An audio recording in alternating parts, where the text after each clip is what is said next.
شیخ اصل میں کمنٹ دیکھ رہا تھا تو ایک بھائی نے کمنٹ کیا ہے، جنید چیپا ہے، انہوں نے پوچھا ہے شیخ ہاں اگر جیسے سگریٹ کی عادت ہو اور وہ اس کو پیے تو کیا وہ حرام ہے؟ اور پھر آگے انہوں نے اسی بات کو کنٹینیو کرتے ہوئے کہا اس کو اب اس کا اثر نہیں ہوتا، چکر وغیرہ نہیں آتے، تو کیا وہ سگریٹ پی سکتا ہے؟ ہاں بہت اچھا کیا آپ نے یہ سوال کر جی دیا. جی کئی سارے لوگوں کو یہاں پہ بھی اس نقطے پر آ کر کے بھی کنفیوژن ہوتا ہے. جی جیسے سگریٹ ہے، انہوں نے سگریٹ کا ذکر کیا ہے. کیا سگریٹ کے اندر نشہ ہے؟ میں نے تو اس سے پہلے کہیں پر نہیں سنا ہے کہ سگریٹ کے اندر نشہ ہے. نشہ اس کو کہتے ہیں کہ آپ کی عقل جو ہے کام کرنا بند کر دے. الخمر، خمر عربی میں خمر کہا جاتا ہے شراب کو. خمر، جی الخمر ما خامر العقل، جو عقل پر پردہ ڈال دے. کیا کوئی سگریٹ پینے والا ہمیں بتائے گا کہ سگریٹ پی کر کے اس کی عقل چلی جاتی ہے؟ نہیں. چکر آنا یہ الگ چیز ہے، نشہ نہیں ہے. یہ سر کا، جیسے کوئی آدمی جو سگریٹ ابھی نہیں پیتا ہے، کبھی نہیں پیا ہے، وہ پیے گا تو اس کو سر میں چکر وغیرہ آئے گا، لیکن وہ نشہ نہیں ہے، اس کو نشہ نہیں کہتے ہیں. نشہ نہیں. نہ تو اس کو ہماری شریعت کی زبان میں نشہ کہتے ہیں، نہ تو دنیا کی جو اہل زبان ہے ان کی زبان میں بھی اس کو نشہ نہیں کہتے ہیں. اب یہ جی الگ بات ہے کہ کہتے ہیں کہ وہ سگریٹ کا نشہ کرتا ہے. اگر سگریٹ کے اندر کوئی ایسی چیزیں ہیروئن، چرس وغیرہ ڈال کر کے پیتا ہے جس سے نشہ ہوتا ہے تو وہ الگ مسئلہ ہو گیا.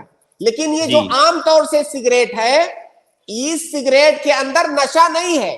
تو جو لوگ سگریٹ کو شراب سے جوڑ کر کے دیکھتے ہیں وہ بالکل قطعاً غلط سمجھ رہے ہیں اس مسئلے کو. جی سگریٹ جی اس لیے حرام نہیں ہے کہ اس کے اندر نشہ ہے. سگریٹ کے حرام ہونے کا سبب دوسرا ہے. اس کا سبب یہ ہے کہ وہ نقصان دہ ہے، اور جی ہماری شریعت میں ہر وہ چیز جو نقصان دہ ہے وہ حرام ہے. جی تو سگریٹ پر تو سارے لوگوں کا اتفاق ہے، دنیا کے تمام ہے. تو اس کے حرام ہونے کی وجہ اس کا مضر ہونا ہے، اس کا نقصان دہ ہونا ہے. اس کا سبب نشہ نہیں ہے. جی جی اب شیخ یہ واضح سوال ہے. سنیے، ایک لائن جی اور.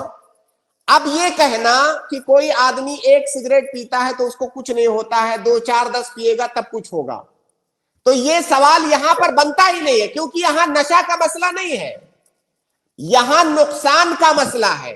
ایک سگریٹ بھی نقصان دہ ہے، 10 سگریٹ بھی نقصان دہ ہے، اس لیے وہ حرام ہے. نشہ کے مسئلے کو آپ یہاں درمیان میں بالکل لائے ہی نہیں، کیونکہ سگریٹ میں نشہ نہیں ہوتا ہے.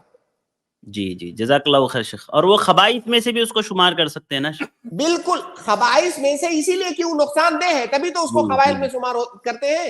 جی. اس میں بھائی نے پھر یہ بھی کہا ہے شیخ ابھی اسی جواب پر آپ کے کہ چائے بھی تو نقصان دہ ہے، تو کیا وہ بھی حرام ہے؟ اس کو بھی تھوڑا سا کلیئر کس کر. ڈاکٹر نے کہا ہے کہ چائے جو ہے اس کا نقصان اس کے فائدے سے زیادہ ہے؟ جی دنیا کے اندر کوئی ایسی چیز نہیں ہے. آپ پانی بھی اگر بہت زیادہ پانی پیو گے ضرورت سے زیادہ تو بھی نقصان دہ، تو کیا وہ حرام ہو جائے گی؟ تو ہر جی چیز کو، ہر جو فائدے والی چیز ہے اس کو آپ لمٹ میں پیتے ہو تو فائدہ ہوگا، ان لمیٹڈ پیو گے تو نقصان ہوگا. لیکن صحیح بات ہے. سگریٹ کے اندر یہ نہیں ہے، چاہے اس کو آپ لمٹ میں پیو یا ان لمیٹڈ پیو، نقصان ہی نقصان ہے. دیکھیے ایک اور چیز، ایک لائن ہماری شریعت میں قاعدہ ہے کہ جس کا جی نقصان فائدے سے زیادہ ہے وہ چیز ہماری شریعت میں حرام ہے، جی اور جس کے فوائد زیادہ ہیں، نقصانات کم ہیں، وہ چیز ہماری شریعت کے اندر نے موافقات کے اندر بہت اچھی اس پر گفتگو کی ہے کہ دنیا کے اندر کوئی ایسی چیز نہیں ہے جو مصلحہ محضہ ہو، یا اور دنیا کے جی اندر کوئی ایسی چیز نہیں ہے جو مفسدہ محضہ ہو. یعنی ہر چیز کے اندر فوائد بھی ہیں، نقصانات بھی ہیں، نقصانات بھی. مصلحہ بھی ہے، مفسدہ بھی ہے. اگر مصلحت راجح ہے تو وہ چیز جائز ہے ہماری شریعت کی نگاہ میں، اور اگر مفسدت راجح ہے تو وہ چیز ہماری شریعت کی نگاہ میں ناجائز ہے. اب جیسے چائے ہے، چائے کے اندر ہو سکتا ہے کچھ نقصانات بھی ہو لیکن اس کے فوائد زیادہ جی ہیں، تو اس لیے وہ جی جائز ہے.